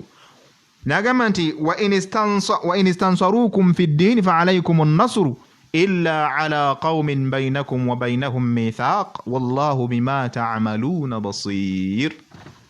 أبو بجلس obutukakasatu mbaka Muhammad sallallahu alayhi wa sallam byonna yabikolanga asinziira ku kumanya. Eyo aya eri mu suratul anfal aya ya 72. Allah subhanahu wa ta'ala atugambye ti innal ladhina amanu mazima ddala abo abakkiriza wahajaru ne batakomooko ne basenguka. Tewerabira nti nagambye nabbi sallallahu alayhi wa sallama bwe yali atuuse Madina yassaawo obusika ng'azimbira ku ebyo byaliwo mu jahiliya obusika obwali ku bwa Sseruganda wakati w'abo abasenguse kubanga ekyo Sseruganda twakirabye mu bannaffe abali ahli Makka n'okutwaliza wamu mu Arabia baali bagoberera kye bayita obwa Sseruganda obw'omukwano nfanfe okwagala ennyo okwokumpi. N'olwekyo nabbi sallama yassaawo okwagala wakati w'aba mu kutumbula okwagala obwa Sseruganda wakati w'abo abasenguse ne bali ababavudamya yasawo obusika wakati waabwe ng'ow'e Madina asikira ow'e Makka n'ow'e Makka asikira ow'e Madina bisharuti ow'e Madina ateekeddwa okuba nga talina bantu be bamusikira ekyokubiri nga n'ow'e Makka talina bantu be bamusikira. Kale obanga abalina naye nga baasigala Makka tebaasenguka newankubadde nga baasiramuka oba nga tebaasiramuka bwe kityo bwe kyatambula Allah tabarakahu wa ta'ala n'abeera nga ayyada dhalika yakisaako amakulu yakisupportinga n'obujulizi buno mu Qur'ani n'agamba nti innal ladhina amanu mazima ddala abo abakkiriza wahajaru ne basenguka wajahadu ne balwana mu kubolewa ekitiibwa Allah subhanahu wa ta'ala nga balwana ki bi amwalihim nga bawaayo emmaali zaabwe wa anfusihim nabo kennyini emyoyo gyabwe fi sabilillah nga babiwaayo mu kubolya Allah subhanahu wa ta'ala walladhina awaw n'abo abaabudamya amakulu abababudamya bibannaffe ab'e Madina wanasaru ne batakomuuka era ne babataasa amakulu ne beeyugira mu lutalo olwali nga luzzeemu okulumbagana bannaffe ab'e Madina bannaffe ab'e Makka basenguse Madina nga n'ab'e Madina balwegattamu ne basobola okuzzayo abalabe baabwe. Ulaika abo nno nga bw'obalabye ba'duhum awliya'u ba'd bo bokka na bokka be basinga obulungi mu kumaliragana ensonga zaabwe. Ulaika abo nga bo bawulidde Allah baayogedde abafaanako bwe batyo basenguse bakkiriza Allah n'omubaka baalwana baawaayo emmaali zaabwe ne basalawo okujja e Makka e Madina okusobola okutambuza obusiraamu ne basenguka mimbaladi shiriki Makka mu kifo ekyakijjudde shiriki Makka ne bagenda e Madina okusobola okubanga bafuna freedom of worship okubanga basinza Allah subhanahu wa ta'ala. Allah subhanahu wa ta'ala ategeeza nti abo nno bokka na bokka be basinga obulungi mu kumalira ensonga zaabwe mu kumaliragana ensonga zaabwe mu by'obusuubuzi mu kumaliragana ensonga zaabwe mu busika bwabwe mu kumalira ensonga zaabwe mu kuteekateekera ensi yaabwe gye baali bagenzeemu empya be basinga bokka na bokka obulungi nga tebatabiseemu muntu mulala yenna avudde bweru waabwe. Walladhina amanu naye ate abo abakkiriza nabo Allah yabakoonako walamu yuhajiru naye ne batasenguka bye bannaffe abaasigala e Makka ma lakum min walayatihim min shay'in mwe abasenguse ne mugenda e Madina bali bannammwe abali e Makka temuyinaayo kantu konna mu bintu byabwe mu bufuzi bwabwe mu maali zaabwe mu by'obugagga byabwe byonna nammwe temulinaamu kantu konna mu mutalakatihim walayatihim mu bufuzi bwabwe mu bye bafuga n'emikono gyabwe mu bintu byabwe byonna nammwe temulinaamu kantu konna era toba Madina n'osubira nti munnanga ali Makka bw'anaafa njagenda musikire la toba Makka n'oga nti munnanga ali Madina bw'anaafa njagenda musikire la fama lakum min walayatihim min shay'in temulinaamu kantu kammwe konna mu maali zaabwe nga nabo bwe batalina kantu kaabwe konna mu byammwe hatta yuhajiru naye sharutu eriemu Allah gye yateekawo hatta yuhajiru yani illa an yuhajiru okutuusiza ddala nga basenguse ne bava Makka ne bajja Madina. Muganda we yasigala Makka bw'abanga yasigalayo ng'amaze okusiramuka naye n'ojjoofa ng'ali Makka teyakusikiranga naye singa kaataananga n'asenguka n'ava Makka n'ajja Madina nga wali wasenguka wekka bw'ofa emaalyo erina okubanga edda eri eyo w'oluganda lwo ayali asenguse n'ajja Madina. N'agamba nti wa in istansarukum fi ddiini singa ate babasabye bannammwe bali wadde basigala Makka Allah kyebakkiriza wa in istansarukum fi ddiin bwe babeera nga babasabye ne bagamba nti bannaffe mujje mututaase abasajja abakafiri batulibye abashiriku baagala kututta fa alaykum an-nasr mugende mubakole ki mubataase Allah yabakkiriza bagende okubataasa fi ddiin babasabye obuyambi bannaffe mujje mututaase tulumbiddwa mugende mukole ki mugende mubeere nga bwe bamutyo mubataasa illa ala qaumin bainakum wa bainahum mitha okujjako wemutayinza kubanga mubataasa mu bantu be mwatta nabo omukago gwatontabaalanga. Kitegeeza ki nti singa mu abasiraamu abali Madina bannammwe bali abali Makka balumbiddwa naye nga balumbiddwa waliwo ensonga eziri wakati waabwe n'ekibiina ekyo oba n'abantu abo ate be mwatta nabo omukago ogwatontabaalanga ogwo omukago olwo muba temukola ki temugenda kuyingiramu endagaano olaba busiraamu okuuma endagaano temukkirizibwa kugenda kukola ki kuyingira ate mubanga mulwanyisa baabwe mwatta nabo ki omukago walakin al-islahu bainahum naye ate musobola okuyingirawo nga muzze kukola ki kutabaganya mu mbeera efaanako bwetu wallahu bima ta'maluuna basir byonna bye mukola mmwe abakkiriza mukimanye nti Allah subhanahu wa ta'ala yabasinga okulaba era yasembayo okubanga mulabi ku byo era mumanyi. Qala Ibn Abbas radiyallahu ta'ala anhu Ibn Abbas ayogera ku nsonga eyo Allah asimbe ku bombiriri agambe nti walikullin ja'alna mawali ng'ayogera ku aya eno agamba nti Allah subhanahu wa ta'ala tugamba nti buli muntu yenna yamuteeramu buli muntu yenna muffe yamutera wabasika nagamba nti walladhina aqadat aymanukum nawe mba mtakoze nabo mu endagaano ezo na aya yani alwaratha yajja binnyonnyola mu mbeere fanako bweto kana almuhajiruna lamma qadimu almadina bino aya zigatte zaagala okufanagana mu neeri yattabanni aya ne yagala okufanagana mu yattabanni nolwekyo walladhina aqadat walladhina Allah subhanahu wa ta'ala gamba nti walikulli ja'alna mawaliya buli omu twamutera wabasika eri abo ababafudde balina abasika baabwe mu bantu baabwe ayil waratha walladhina aqadat aymanukum naabwe mbamukoze nabo endagaano yani kana almuhajiruna lamma qadimu almadinata yarithu almuhajiruna almuhajiriyu alansar omusengu senga tukirabye nti yalinga asikira ate oli amubudamizza duna dhi rahmi ngate siwa kikaki lil ukhwa nga sija oboluganda lati akha nabii sallallahu alayhi wasallam nenga bagendera ku bwasse luganda nabii sallallahu alayhi wasallam bwe yalatadde wakati waabwe falamma nazalat hadhihi al-aya naye ayin bwe yamalu okujja gye tugambe nti walikullin ja'alna mawaliya buli omu twamutera wabasika nusikha obwo busika ne bulyuka busangulwawo ne busiimulwa ne buvaawo nabbi sallallahu alayhi wasallam bwe yakola ki bwe yalatadde yuqal obwo busika bwatambulira ddala okuvira ddala mu mwaka ogwokubiri okutuukira ddala ku nkome okuva ddala mu mwaka ogusooka okutuukira ddala oluvannyuma lw'okusenguka kuba nabbi yasenguka mu mwaka 622 asenguka agenda e Madina okuvira ddala mu mwaka ogwo okutuukira ddala mu mwaka 623 omwaka 623 ku nkomerero y'omwaka 623 mu kiseera ekyo Allah subhanahu wa ta'ala yasize obubaka buno obusangulawo ebibadde bitambulirwako amakulu buno obusika bwatwala emyaka kumpi ddala emyaka 3 bwakulungula ebbanga lya myaka 3 ku nkomerero y'omwaka ogwokusatu bweguta Allah subhanahu wa ta'ala yakola ki bwe yabusangulawo n'abujjawo n'agamba walikulli ja'alna mawaliya mimma taraka buli omu Allah tabaraka huwa ta'ala yamutera wabasika be abatekeddwa okumusikira twabagambye be basika abalina emigabo mu maaliyo emigereke n'abo abasika abasikira ebitalina kigero mu maaliyo walladhina aqadat aymanuhu yani min an-nasr والرفادة والنصيحة وقد ذهب الميراث ويوصي له.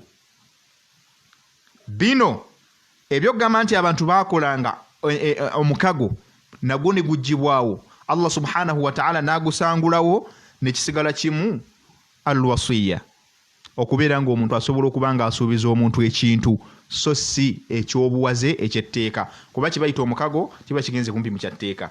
agambe ndi fayakunu almaana ala hadhihi riwaya bwe tuba tugendedde ku mbeera efaanako bwetyo kalamu al-a'immatu alayha abamanyi bakyogerako batya anna tawaruthu bil muahada obusika bwe twalabye obwaliwo okubeera nti abantu baali bakola omukago watahalufi n'okulayiragana kana mawjudan fil jahiliya baina al-arab kyaliwo mu kiseera ekyobutamanya mukati mu bawarabu mu bika by'abawarabu mu bawarabu baali bakikozesa ntambula ya mu mbeera zaabwe nga mwekiri. thumma istamarra ila asri al-islam okutuusiza ddala ku kujja kw'obusiraamu nga kikyaliwo wa aqarra al-islam era wa aqarrahu al-islam n'obusiraamu ne bukinywezaawo nga aya ezikka ezikigana tezinnajja wa waritha bihi al-muhajiruna min al-ansar bannaffe betulabye bali abasenguse ku busika nabbi sallallahu alayhi wa sallam byateekawo nabo ne babeera nga bwekityo twagambye nabbi yazimbira ku biri ebyaliwo fil jahiliya n'abeera nga yassawo obusika obwa ansari obwaliwo awwalu al-amr ku ntandikwa Anfal ku aya zino zetulabye ne aya eri getulabye mu surat al-Anfal bwatu Allah subhanahu wa ta'ala thumma nuska dhalika fi qawlihi ta'ala ebyo na Allah tabaraka wa ta'ala oluvanyuma nabanga abisangulawo ngagamba nti walikulli ja'alna mawaliya mimma taraka alwalidan wal aqrabun buli omu Allah yamutera abasika mwabo abenganda bibabira balese n'abakadde ababiri mama ne taata bibabira balese buli omu Allah tabaraka wa ta'ala yamuwa omugabo era namuwa abasika abatekeddwa okubanga bamukola ki bamusikira. wa bayyana Allah ta'ala fi hadhihi al-ayati annahu ja'ala lin-nasi jami'an waratha yarithunahu mimma taraka al-walidani wal-aqrabuna min mirath lahum wa umur ma'a dhalika bil wafa'i bil 'uhud wal ahlaf sabiqa min ghairi an yunshi'u ahlafan jadida. bino byonna bwe tubyogedde Allah yabaterawo abasika najjawo biri byonna ebyaliwo ebyokwerayiragana nga temutaddeewo na wadde kubanga ng'oggyeko okwerayira kubeerayira mu jahiliya okuko Allah yakunywezaawo nga balina okutuukiriza naye oluvannyuma lw'okukka aya zino ne bibeera nga tewali yakkirizibwa mulala kubeera nga ataakola ki ng'akola omuhalafa gwonna. thumma nusika tawaruthu bil hijra ne tawaruthu bil hijra nabbi gye yateekawo naye bwetyo Allah subhanahu wa ta'ala wal muakhat n'obwasseruganda nabo ne bibeera nga bikola ki bisangulwawo ba'da an qawiyati shawkatu lil muslimina bil mirathi bir rahmi oluvannyuma lw'okubeera nti obusiraamu olwali bunywedde ng'obwasseruganda bunywedde obusiraamu bumaze okuba nga bubukaala bw'atyo Allah subhanahu wa ta'ala n'abeera nga obusika obwo abugjawo era n'anywezaawo obusika obw'eddiini busiraamu bwe busika obw'omulundi ogwokusatu bwe tugenda okuba nga tutunuulirako. obwo bubadde mu jahiliya. jjukira jahiliya twagisemamu emirundi ebiri. twatunuulira jahiliya fil qadim kuba firawuna netulya jahiliya ono w'abawarabu fi sadri al-islam yabaddewo ng'obusiraamu bunaatera okujja netunuulira ba'da an jaa al-islam fi sadrihi netunuulira obusiraamu nga bumaze okukola ki okujjawo. kakati tulinawo obusiraamu bumaze okujja maana tubuyingiddemu ddala amateeka gatandise okujja agaki ag'eddiini busiraamu. mukkirize tumalirize ne jahiliya ono nga tutunulirako ate obusika obwa Buganda obusika bwaffe obw'ennono si bwa Buganda bwokka lwankubadde nga Buganda ye tusinze okumanya naye tulina obusika obw'ennono. obusika obw'ennono bwe buliwa bwe busika bw'osanga mu kingdoms ez'enjawulo gamba nga Toro kingdom gamba nga Ankole kingdom simanyi oba ekyaliyo gamba nga Buganda kingdom Busoga kingdom ne kingdoms zonna ez'enjawulo obwakabaka obwa Busoga obwa Bunyoro obwakabaka bonna obwakabaka obwo bulina entambuza gye butambuzamu obusika naye ogenda kusanga lwaki twatandikira eno gye tuvudde tebugenda kwawukana na gye tuvudde okujjako waliwo bye bongeramu ebitono fihi umuru shirikiya waliwo bye bongeramu ate obusiraamu bye butakwatagana nabyo byojja okusanga. katugende abantu abasinga obungi lwaki twagadde okuba introducinga ku kino kuba olw'ensonga nti abantu bonna bonaagenda maka ga busiraamu ne bonaagenda maka gatali ga basiraamu ne bonaagenda maka ga basiraamu bapya byebintu abantu bye bamanyi bitukuze tumanyi nga obusika obw'obusiraamu obwannyonnyolwa obutuufu obusika obw'obusiraamu obwalambululwa mbu buli nsonga yonna tubulese ebbali ne tusobola okubeera nga tugenda n'obusika butayinaako butamanyiiko na butuufu bwabwo oboolyawo obulimu okulyaza amaanya. Ekitumanyisa bino okugyawo bulyaza amaanya na kumanya nkola ntuufu gyetegeddwa kuba nga tukola ki nga tutambuzaamu ensonga ez'obusika. Bw'ojja wano ewaffe mathalan nja kwogera ku Buganda Kingdom kuba gye nsinga okutegeerako oboolyawo. Abasinga obungi mugenda ne mwekwasa nti obusika era bampadde obusika. Njagala okukimenyawo olwaleero. Oyo agamba nti bamuwadde obusika ku nsobi empitirivu ze bakola abantu abasinga obungi. Obusika tebubeera bwa muntu omu. Ekyo mukitegeera okuva n'olwaleero. Obusika tebuba bwa muntu omu. Okulika ng'omuntu akyogera tamanyi busika kye kiki ate nga kye twatandikirako okunnyonnyola. Obusika kitegeeza okugabana ebintu by'omufu by'abalese. Ebintu ebyo nga mubigabana ng'ababifuna bye abamu kubateekeddwa okubifuna nga tugoberera obulombolombo obuteekeddwa okuba nga butuukirizibwa n'ensonga ezisembeza omuntu nga mwe muli n'empagi eziyimiriddwako omuntu oyo kakasibwa okuba nti ali omu mu basika. Ebyo byonna bitunuulirwa nga tubyesigamiza ku kitabo Al-Quran, ne tugeza ku sunna z'omubaka Muhammad sallallahu alaihi wasallam, ne tusigamiza ku qiyas okugeraageranya wamu n'endaba z'abamanyi ez'enjawulo. Ebyo by'ebintu bye tugoberera. Singa ebyo bibulamu manya obusibusika. Olwaleero osanga families zoononese, osanga families zeetema. Lwaki? Omusika y'ekizibu. Abaana bonna basika, bawala balenzi bonna, bato bakulu mbuto bonna basika. Maadama au la siyama idha kana man mata au almutawaffa huwa sahibul haml. Ebbanga lyamala nga omuntu afudde yenna nnyini lubuto, olubuto olwo luba lubwanti nalwo lusika. Abasika kwe kugabana obusika kwe kugabana ebyobusika. Mbuuze ekibuuzo nti abafunu tutaddeko nga musika. Lwaki lwe tuba tumutaddeko nga musika? Tumugobe? Nedda. Ate nno kikwewuunyisa kubanga njagala okubawa kugeraageranya wakati waabyo mbiriri. Nga bwe mbagala nti obusika bw'Obusiraamu bulina ekigendererwa ate bulina ensonga n'omulamwa. Ojja kulaba nti olwaleero bwe tugenda kuwaffe wano mu Buganda, omwana ow'emyezi 2 bamufuula omusika. Nti musikaawo wa myezi egi ne bwaba wa lunaku lumu. Ekyenjawulo ku busika bw'Obusiraamu nti togenda kusanga nti obusika bw'Obusiraamu tuteekeddwa kusooka kumala kumalumbe tulyoke tuseeko omusika. Ebyo tebiriiyo. Tebakikulimba. Obusika obw'Obusiraamu nti tulina kumala kussaako kumalumbe, olumbe telwabiziddwa tewabaawo musika. Obusi bwe Busiraamu. Obusika bw'Obusiraamu bukunnyonnyodde kugabana bintu bya mufu kubanga buli omu atwala omugabo Allah nga bwe yagumugabira nga tugoberedde obulombolombo n'ennono, nga tugoberedde obulombolombo n'empagi n'ensonga ezisembeza omuntu mu busika so si ennono. So ennono ze tuliko ze zino ezaawukana ate ku mateeka g'eddiini. Ekisookera ddala obusika bwaffe bwa Buganda woba tewali lumbe tewali busika. Ekyo abasinga obungi mwenna mutujulira ku nsonga eyo. Obusika buno bwa Buganda bwe njogerako newankubadde nga waliwo kingdoms endala bulimu okugamba nti omuntu babukwasa muntu omu.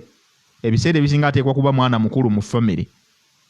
Omwana omukulu mu family oba omufu gw'aba alaamye nti yaba nsikira. Biri awo. Ekyokubiri, ekigendererwa ky'obusika obw'eddiini y'Obusiraamu kyawukana n'ekigendererwa ky'obusika obw'Obuganda obw'ennono. Njogera ku bwa Buganda kati. Ojja kwesanga nti obusika obwaffe obwa Buganda bulimu emirundi kangambe nti 2.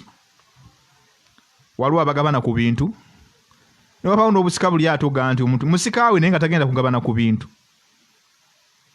Ninako gwe natulako naye ne mubuuzaako abimanyi. Nangamba nti ewaffe buno obusika obwaffe obwa Buganda nti omuntu bw'aba tagenda kusikira bintu bw'aba tazze kusikira bintu nga talina mugabo gwagenda kufunako gwe bayita omusika asikidde ebyawongo. Oyo asikira byawongo. N'obaawo abasikire ate ono omusika ng'alina n'omugabo yoyo gwe bawa ne baba nga properties zonna esinga obungi ez'omufu bazikwata ne bazimutikka. N'aba nga yalina okuzitwala oboolyawo n'ebyawongo ne babimutikka. Abantu ne mumera amampaati, abantu ne mufuuka ekitalo mu famire. Naye mbakakasa bwe mba nga muli Basiraamu obwo tebuliyo si busika. Wabula ekyalibadde ekituufu nga bwe tukimanyi mu kutuukiriza okulungamya n'okuyigiriza ku mbaka Muhammad sallallahu alaihi wasallama nti ekibinja ky'abantu fenna wonna we tuba tubadde tuteekeddwa okuba nga tulina omukulembeze, era n'aba batalina mukulembeze oba oliawo shaitaani yakuna amir lahum yaba afuuse omukulembeze waabwe, awo kama qaala afdalu salatu wataslim. N'olwekyo kitegeeza nti mu famire twalibadde tulinamu omuntu ow'enkizo gwe twaligambye nti omuntu ono eyalibadde atuukirwako, eyalibadde atukumaakuma, eyalibadde atulungamya. Njagala okuwa ekizampo okugamba nti obusika obw'eddiini bwawukana ku busika obwa Buganda oba obusika obw'ennono mu bwakabaka bwonna. Ene waffe ekigendera ky'okusawo omusika kuba nti ajja kukola ebyo kukumaakuma abantu baganda be batoobe, okuba nti abantu bangi kati balabe banna bizinesi, abantu bangi batambulira nnyo mu bintu ebyo ebyobuvunaanyizibwa, nga yeetaaga okuba nti akonsaltingwa. Kati ebintu okusigala nga bigenda mu maaso, musobola okuba nga mu baana mulimu abaana abakenkufu abasobola okusigala nga batwala ebintu ebyo mu maaso. Nafuuka chairman, bwa chairman so si busika, ne mulonda nga chairman wammwe, ate afuuse mukulembeze nga bulaba mukulembeze w'ekyalo, tekitegeeza nti ali waggulu wa bonna, tekitegeeza nti alina kuwa biragiro, wabula alina okutuula wansi ne basalira wamu entoto. Bakulembeza bukulembeza banno okugamba nti munnange tukulembere, bujja okusobola obuvunaanyizibwa buno katubukuwe, osobola okubeera nti ensonga ze tubadde tusobola kutuukiriza, osobola okuba nti tutuula wansi ne tusala entoto ne tukulembeza nga gwe omutwe omukulu. Osobola okukola ki? Abantu muli eyo mulowooza nti obusika bwe bagamba nti gwe omusika oba omazeeyo ne mutuula ne kuba kitammwe ku mitwe, oli n'atuuka n'okugaana emmaali ya mukadde we okugabibwa ng'agamba nze musika kyensazeewo kyekikola. Abasika ab'ennaku zino bakusesa, atuuka n'ekiseera n'agamba nti nze ngaba emmaali, n'ayimirira sebo n'akajjana n'agamba nze ngenda ogaba emmaali mujje mbagabire. Subhana maliki dayan. Mweddeko ku bye mukola basiraamu, bye tukola si bituufu. Obusika bwaffe obwa Buganda bwawukana n'obusika obw'eddiini mu bintu bingi.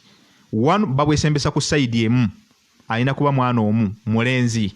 Ekyokubiri nga bwe bagambye obusika bwa jahiliya. Ekyokusatu abaana abawala si basika, era bwe babeera abawala nga webalinga omusajja afudde omufube yalese, abaana abawala abo bagambibwa okuba nti bafunayo omu kuba kitaabwe oba ku baganda baabwe gwe balonda. Bagamba abaana abawala nti mutuule mulonde omusika, naye alina kuba musajja agenda okusikira omufu. Okitegedde bulungi?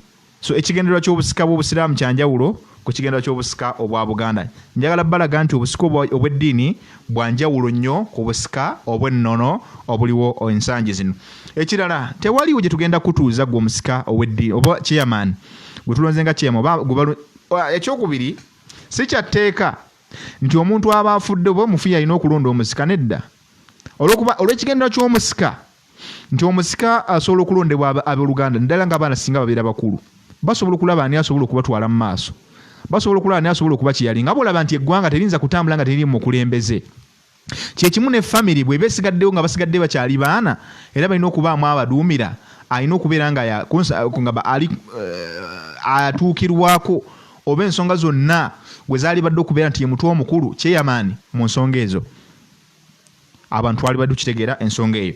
Togenda kusangayo mu busika bw'obusiraamu nga tugamba nti kwako effumu, kwako ekibbo, kwako ekita ky'omwenge oba endeku, nti buli lunaku buli mwezi weeguti tuteekamu omwenge, teekamu endeku, teekamu kino. Nedda, togenda kubisinkanayo. Mu busika bw'obusiraamu ebyo tebiriiyo, era bw'osanga bikolebwa manja bumanya nti ebyo byawukana, wabula baddidde eby'obusiraamu ne babitabika mu nnono, biba byawukanira ddala. Obusika obw'eddiini y'obusiraamu tetulinawo obusika bwa kumala bibamba ng'obusika obuli mu kingdoms ezimu. Ojja kusanga nti omuntu ne waba nga afudde nga talinaako babe, naye nga yali mupakasi ew'omuntu mu sayidi yaffe munnawe, ojja kusanga mu mawanga oba mu byobuwangwa, ojja kusanga nga nannyini eyajjira omuntu oyo n'amupakasa afuuka nti ate ye musikaawe. Bayita obusika, batugamba busika bwa kumala bibamba. Ebyo mu sayidi ey'obusiraamu tebiriiyo. Ekintu ekirala kyogenda kusanga mu busika, tetulinayo balubuga. Mu busika obw'eddiini tetulinayo balubuga. Lubuga nno kitegeeza ki? Mbagambye nti ebintu bino byolaba bikwatagana n'ebya jihiriya bye tuvuddemu tuba okusoma. ojja kulaba nti gwe bayita lubuga ku saidi ey'ennono ye muntu gwe baali batta omukago singa mba natta nawo omukago gwandaba olwaleero ne bukeera enkya nenva mu nsi oba gwe nova mu nsi ku busiko obwo obugenda okusikira either bwe mba nga nze nfudde ku saidi yo bajjayo omuntu ayinza okuba nga mwana muwala oba mwana mulenzi ajjanga lubuga gwe bakwasa effumu gwe bakwasa ekibbo n'akambe saate omusika ne bamukwasa omuggo n'endeku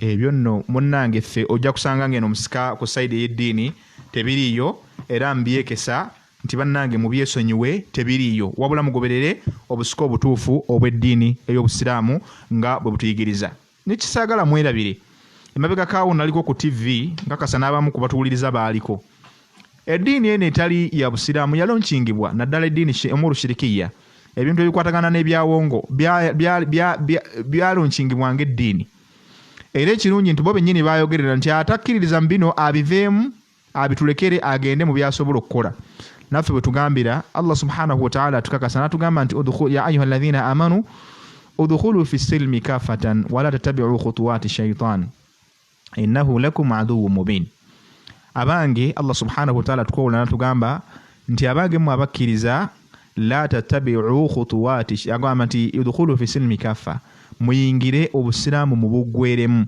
siraba lwaki oyingidde mu busiraamu nga butuuka mu busika ate ogamba nti bya Buganda bye tuba tugendamu oba bya Bunyoro oba bya Busoga nedda obusika busigale nga busika obw'eddiini y'obusiraamu bw'obanga wasalawo kuba musiraamu goberera obusika obw'eddiini y'obusiraamu tebitabika kalla togenda kusanga nga amateeka gano gainteractinga tegayingiragana era ag'obusika ogw'obusiraamu ga njawulo n'ag'obusika obutali bwa busiraamu nago geeyawulidde togenda kusanga mwana wattu nga gakoze eki nga gayingiragana mu mbeera efaanako bwetyo mu kuwumbawumba ebintu byonna nga tumaliriza mukkirize nkunnyola kino wammanga okitegeere nti obusika butambudde gye twandiise marahili thalatha ze twandiise steps ziri 3 oba emitendera giyite emitendera 3 obusika buno buyise emitendera 3 omutendera ogusookera ddala obusika buno bwatandwa mu mutendera ogwa jahiliya period gwe tutunuliddeko ekiseera ekyobutamanya ekiseera ekyomutamanya jahiliya period eri emanyikiddwa mabega nnyo emabega ddala jahiliya nga nabbi tanaba kutumibwa kuba nabbi yatandika okufuna obubonero bwa nabbi mu 69 609 nabbi sallallahu watandikira okufuna obubonero bwaki obwa bannabbi okuba nti yagenda fi ghari Hira inafunayo n'alaba Jibril n'abeera nga yajja okumusomesa essula eyasooka suratul Alaq so obwo ne bujja nga butambula bwe butyo mu jahiliya period kati okuva ku 69 okudde mabega yonna yonna ali jahiliya paka ku sadr islam obusiraamu obwajjira ekiseera kye sadr islam obwo nabwo busika bwali mu mutendera gwa kubiri sadr islam obwannabbi obwasangulwawo buli obwa jahiliya bwe bubadde mu biri byonna bye tuyabye okulayiriragana okulonda abaana ne mubasikisa n'ebisigadde ebiringa ebyo byonna gasiya bwe nagutunuulidde ne tubeera nga tumaliriza nga tugenda kumaliriza tuwayininga up ne tugenda ku busikaati obuddiridde oluvannyuma lwa sadr islam bwe busika olwaliro obwatambula oluvannyuma lw'omwaka ogwokusatu obusika obwa sadr islam bwe busika obwava okuva nabbi lwe yasenguka 622 okutuula ddala ku 623 okuva ku 623 okutuusa olunaku olwaleero obusika bwe tuliko olwaleero gwe mutendera ogwokusatu obusika mwe buli nga ge mateeka gwe gutambulirako tukyagenda maaso tujja genda maaso kubanga tubitematema naye nga gye mitendera obusika mwe butambulidde okutuusa n'olunaku olwaleero nga bw'obusanze we butambudde mu mbeera efaanako bwetyo mukkirize tumalirize ensonga zino nga tumaliriza n'ensobi ezikolebwa abamu ku basika nga bwe tuzirabye ojja kwesanga nti abantu bebalonda nga basika ezo mistakes tetwagala zikola tetwagala kuzikola kibula tusoma ebintu bino okusobola okumanya obusiraamu wajje butwala nakiki tugenda okugobera mu busiraamu abantu bebalonda nga basika ogenda kwesanga nga mukajjala ne mwefula ab'ekitalo ab'enkizo kubasinga kubalala abasigadde naye te nga si kituufu ekirala okulowooza nti mmwe musinga oba muli waggulu w'amateeka si kituufu tetuteekeddwa kubanga tukola ki era tojja kusanga nti omusika alina kubeera waggulu ku migabo banne gye basigadde gye bateekeddwa okufuna. Ekyo tekiriyo mu Busiraamu nti bakulonze gwe kiyamaani wa banno nti ate gw'ogenda okutwala emmotoka n'ennyumba ennene na buli kimu. Nedda, ebyo mu Busiraamu tebiriiyo era tebikkirizibwa. Ekirala ekyokuna ekiddi ekisembayo okusalawo ku nsonga yonna. Omuntu yenna n'aba ng'alowooza nti yalina okusalirawo abasigadde, si bwe kibeera. Ekyo kikyamu era tekikkirizibwa mu busika obw'eddiini obw'Obusiraamu, tekikkirizibwa. Okukuŋŋaanya nga omuntu amakulu okukakkanya, okubeera nga kakkanya n'okunyooma abo baalaba nti basinga oba bamusinga obukulu, ekyo kikyamu mu busika obw'eddiini Busiraamu, tekiriyo. Era n'olwekyo mmaliriza ebigambo byange nga mbategeeza ensonga ezo tuzitwale nga nkulu. Byonna tukyatolontokera ddala, wano tuli just ka introduction, tukyagenda ddala mu maaso okubeera nga tumanya ensonga zino paka gye tunakomekkereza Allah gy'ana tusobozesa okuba nga tumalirako, naye nga tusobozesa okumanya olabe gye tugenda wa bwe tunagamba nti kino tojja kubuuza nti ate ki, tujja kusobola okubeera nga tubitegeera biidhinillah tabaraka wa ta'ala. Abakuŋŋaanya ebibuuzo mujja bikuŋŋaanya, tujja kuba nga tusisinkana mu kaseera kanaddako okusobola okuba nga tubiddamu insha Allah. Wa barakallahu fiikum wa jazakumullahu khaira. Nsigadde amannya Omar Suleiman Kasule, nsigadde mbakubiriza abeetaaga okuba nga mulungamizibwa musobola okuyita ku ssimu zaffe 0703337998 oba oyinza okuyita ku 0772861687. Osobola okugoberera emisomo gyaffe ku Ihsan Media tubeerako. Ojja kugenda ku page yaffe, Facebook page Osama Islamic Inheritance Consultation in Uganda. Page osobola okugituukako kuliko emisomo tugiteekako. Ate ng'era osobola okugenda ku YouTube channel eriko Al Hadiya. So tusuubira tuyinza ogikyusa erinnya okusobola okubanguyira, naye ng'osaamu Al Hadiya osobola okuba nga ate ogendako n'osobola okuba nga ofuna emisomo egituukako. Mingi nnyo mikulu gye tunaba kutuukako, mujja kuba nga mugitegeera. Wa barakallahu fikum wa jazakumullahu khaira fi dunya wal akhirah. Wassalamu ala al-mursalin walhamdulillahi rabbil alamin. Wassalamu alaikum wa rahmatullahi ta'ala wa barakatuhu.